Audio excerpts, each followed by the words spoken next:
Bom, e quem fala sobre as possíveis causas desse acidente é o professor de Engenharia Aeronáutica da USP São Carlos, Fernando Catalano. Professor, boa tarde. Obrigada pela participação aqui no Link Record News. Boa tarde, professor. Boa tarde. Boa tarde a todos.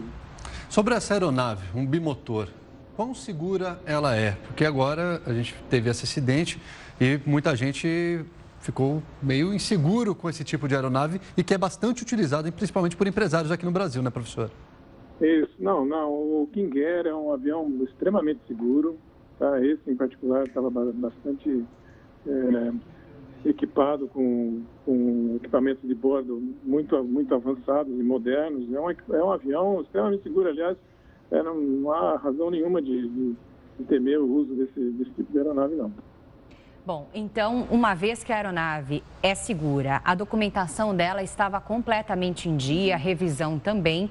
Muita gente agora se pergunta como descobrir o que aconteceu durante esse acidente. Em aviões maiores, temos a caixa preta, mas parece que esse modelo de avião e aviões menores também não tem caixa preta. É isso, professor? Por quê? É isso mesmo. É só aviões de médio a grande porte é que possuem a caixa preta. Tá? Não é uma exigência normal que se tenha. Às vezes tem uma unidade de gravação de conversa, né, com o piloto e com as torres dos aeroportos. Em aviões dessa categoria realmente não há caixa preta. O que tem mesmo é um gravador de voz. E por que não há esse equipamento? É um custo elevado que não compensaria, por exemplo, colocar numa aeronave desse porte? Porque até então é o que a gente conhece como objeto de segurança, realmente, aquilo que vai poder indicar a comunicação do piloto, da tripulação e apontar com certeza as causas de um possível acidente. Então, cada aeronave ela está descrita numa categoria junto às autoridades aeronáuticas e os órgãos de certificação da aeronave.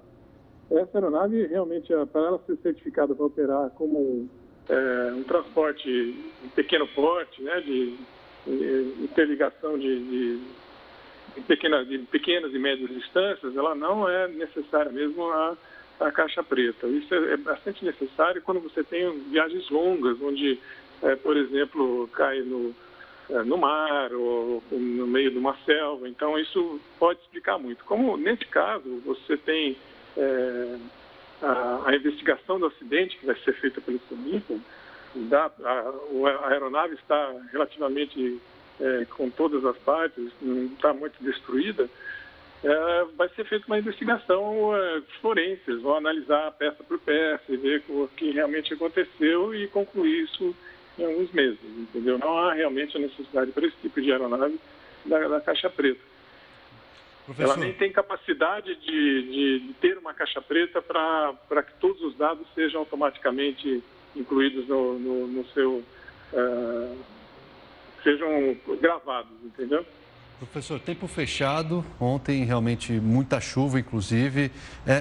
Era um tempo ideal para fazer um voo desse tipo, principalmente com apenas um piloto, não existia o copiloto também nessa aeronave, o piloto estava sozinho. Ele poderia ir sozinho e muita gente disse em voo visual. Gostaria que o senhor explicasse para a gente o que realmente significa isso, voo visual. O visual é quando você enxerga todas numa distância relativamente segura. Por exemplo, você está em aproximação do aeroporto, você está enxergando a pista, enxergando o entorno do aeroporto, os obstáculos, etc. Né? Naquela situação, ela é muito parecida com a situação do candidato Campos, né, que sofreu um acidente numa situação parecida, que tinha chuva, tinha extremamente visualização muito difícil com neblina, etc., proximidade de uma nuvem cumulonimbus, né, que são os CBs, que tem muito vento, então não era exatamente uma condição ideal. Eu até acredito, a gente não está aqui discutindo nem afirmando nada, que pode ter uma coisa bem similar ao que aconteceu com o Campos, né, que o piloto perdeu orientação numa situação de nebulosidade muito intensa e tenha vindo a se chocar com a água, tá? de uma maneira até relativamente, porque estava um voo baixo, mas até relativamente possível de ter sobrevivido como realmente sobreviveu uma pessoa, né? Até certo momento. Nesse caso, mas tudo caracteriza que houve um acidente de procedimento, tá? E realmente isso vai ser uma cadeia de eventos que vai ser analisado pelo órgão responsável. Essa falta de visibilidade, o avião partiu aqui da zona norte de São Paulo, do Campo de Marte. Essa condição de tempo ruim já deve ser prevista, então, a partir do ponto de partida do avião. Então, era algo já conhecido pelos tripulantes, né? No caso, pelo piloto e pelos passageiros da aeronave, assim que eles saíram daqui de São Paulo, professor? Olha, pode ser que sim, pode ser que não, é uma hipótese, tá? Mas, obviamente, se as condições climáticas nessa época do ano, elas mudam muito rapidamente, tá? E pode ser que não tenha sido previsto que haveria uma condição tão ruim lá. Ao chegar lá, o que se tem de observação até agora é que realmente o piloto não tentou pousar, ele tentou sair dali para um pouso alternativo. Mas as condições eram muito desfavoráveis, climáticas, tá? Isso é realmente uma coisa bastante complicada.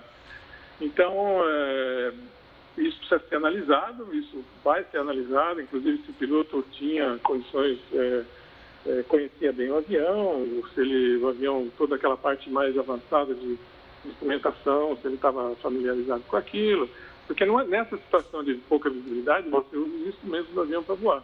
E não a visibilidade, o que você está enxergando. Você não está enxergando nada, está voando num ambiente branco, né? Em que você pode tanto, não sabe se você está subindo, descendo, se está virando. É muito difícil, é uma perda de orientação muito comum, principalmente em aviões, em